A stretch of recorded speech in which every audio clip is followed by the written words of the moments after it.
What's up guys, welcome back to another Summoners War video. Today we are talking about my other dungeon teams, more specific about Dragons, Necropolis. I'm not sure if I'll do Steel Fortress and Punisher's Crypt this video. Spiritual Realm, if you're interested let me know, but I don't have a team currently ruined. And I usually don't farm this dungeon at all, because whenever there is the rune event, just select fight runes and you're good to go, in my opinion. You don't need the craziest fight runes, usually. I mean, if you want to push the limits at some point, yes, you will absolutely need it. But this is the Giants team that I've covered in the last video together with my arena offenses. And today I would like to talk about Dragons as well as Necropolis. I am using this team. The Julie is currently not ruined, but we can fix that real quick. I can just use the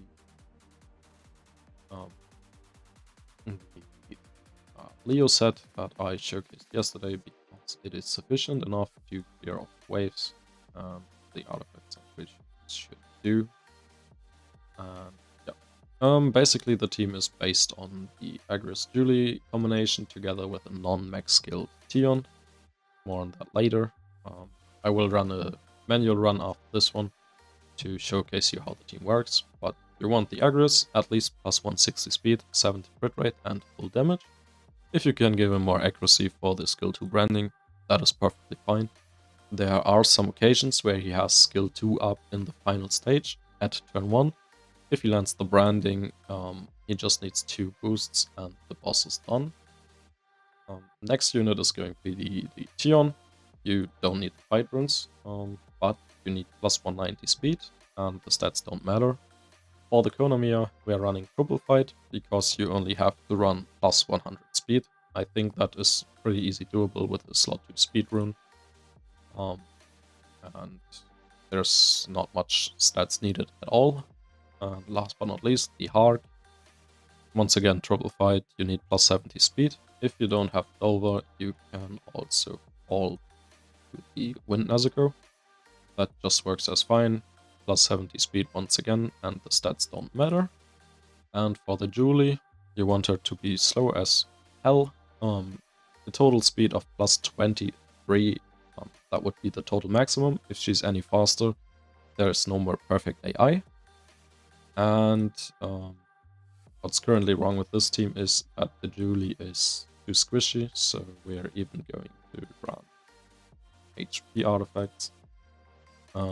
I don't have this team ruined at all times, because usually I have just one dungeon team and that's good to go. But for the sake of this video, I split up a few more runes, and to make it faster, I'm using the Leo rune. Otherwise, there's a double fight broken set. I might put it in later in the video if I remember it. Then I'll show you the stats that I'm usually running on the Julie. But to make this team work, you need to hit around 5.9k with the Julie. And let's actually see how this team works. And for the sake, I'm actually using Nezuko to demonstrate that it works just as fine. And one keynote is, if you run the Nezuko, you don't need to have a tankier Julie than the Agris, because the passive works that the lowest HP friend gets the boost, and that's why you want to have the Agris on the lowest HP instead of the Julie. But so yeah, now we're already too fast, but the Julie had below 50% attack bar, and then you have perfect AI on the Tion, who's going to use skill 2 on the Julie to boost her, give the attack buff, and Julie has perfect skill 3 if she's max HP. And as you can see, she deals around 6k damage, clears the wave, and next one. That's why we don't want the max skill Tion, because now he's going to use skill 1. Agris, it doesn't matter if he's going skill 2 or skill 1. That just doesn't change anything. And now he's the slowest unit, below 50%. If I press auto, the Kona is going to boost him. And now it doesn't matter if he's going skill 1 or skill 2, just going to clear the boss. So now, what I can demonstrate, see, Julie has below 50%, so Tion is going to boost her. She does not have her skill 3 back just yet. and that is totally fine. She's going to use any skill, hit anything, and the Agrius can use any skill at all. But as you can see, the Agrius gets more attack bar than the Julie, so the Tion is going to boost the Julie. Julie has skill 3, clears the wave, done. So once again, skill 1, because he doesn't have skill 2 up. That's what we want. And now it doesn't matter if he's using skill 1 or skill 2. We're going to use skill 2. Didn't land the brand, it's okay. So Kona is going to boost Agrius once again. Agrius skill 1, skill 2, doesn't matter. And now the Nezuko, skill 1, skill 2. Skill 1 doesn't matter on the Agrius. Sorry. Nezuko used skill 3 on the Agrius. Agrius was skill 1, skill 2, doesn't matter. And the Tion outmoves the Julie. We buff once again, and the boss is done.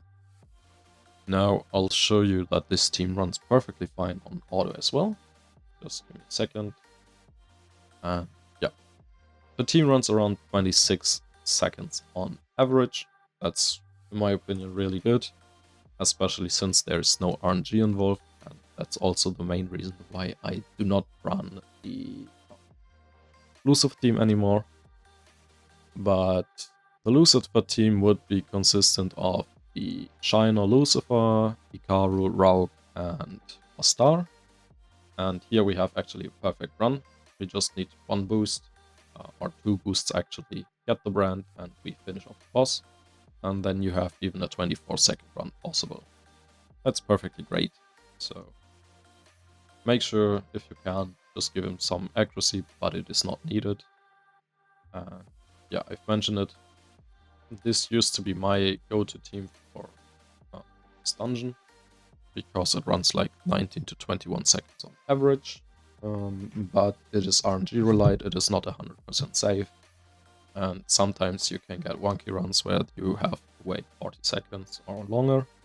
Because if Shiner doesn't use skill 2 and the Lucifer doesn't use skill 2, the wave takes a lot longer. It's not 100% safe anymore. But if everything goes as planned, this team is goated. And I am actually hoping we are getting new 2As, as you guys know. Hopefully the Tark gets a buff. If he gets an improved group hunt, where he maybe takes 3 allies instead of 2, I might go back to this team, and that's going to rock hard. But we have to see on that one. Until then, I will just use the Agrius team. Especially since you're only using your Emirius luck, in my opinion. After that, just go to Scout Battle. It is perfectly fine. That's what I'm doing as well currently. There's not much going on with the game. You're just locked in, use your Emirius luck, put on Scout Battle, and come back later. And now I will just showcase the 30 run, but we're going back to Hard. I think his animation is faster, so I'm going to use him. Once again, we have almost 16k HP there, and just 30 there, so it should be fine now. And enjoy the 30 run.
So the 30 run has finally ended. As you can see, it took around 13 minutes. The average is 26 seconds, while being the past 24.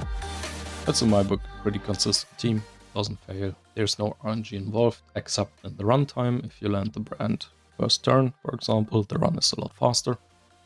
But apart from this, there is not much that can go wrong in my book, and I haven't seen this team fail at all.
So, the third run has finally ended.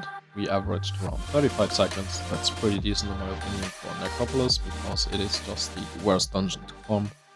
But you have really great sets with Vampire, Will, Nemesis is okay, and Rage. Vampire is really good for the Fire Draken Warrior, for the Dimensional Rift thingy there, that's once a month. And yeah, Now let's see what the team actually looks like from the rune stats. We're going by turn order, so first turn is going to be the Julie. She's on Rage Fight, Attack, Crit Damage, Attack. And we have for the left artifacts damage dealt by attack, or additional damage by attack, as well as damage dealt on dark. And for the right artifact, we have full-on additionals, except for the first line, but it's still the really good artifact I have here. And yeah, overall, Julie needs to deal around 3k damage per card to leave the golems at 30% or less HP, which triggers the perfect AI state of Shiner.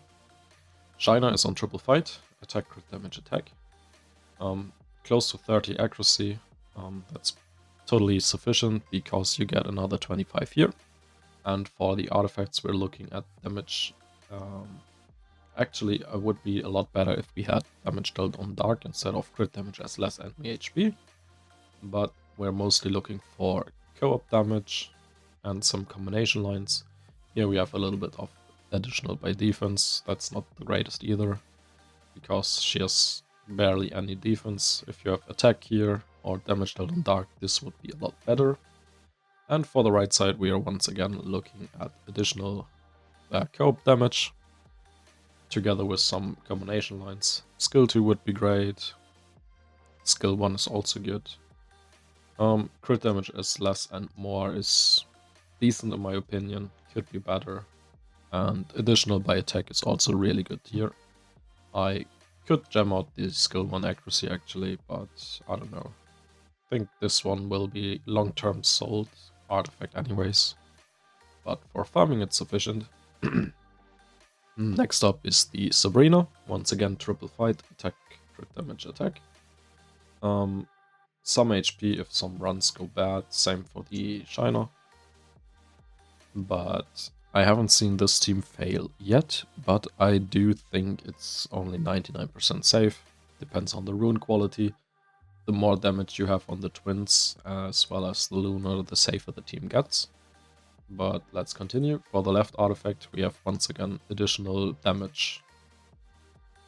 No, not additional. We have counter attack or co-op damage actually. That's what we're looking for here. Together with crit damage as more and less and damage dealt on dark.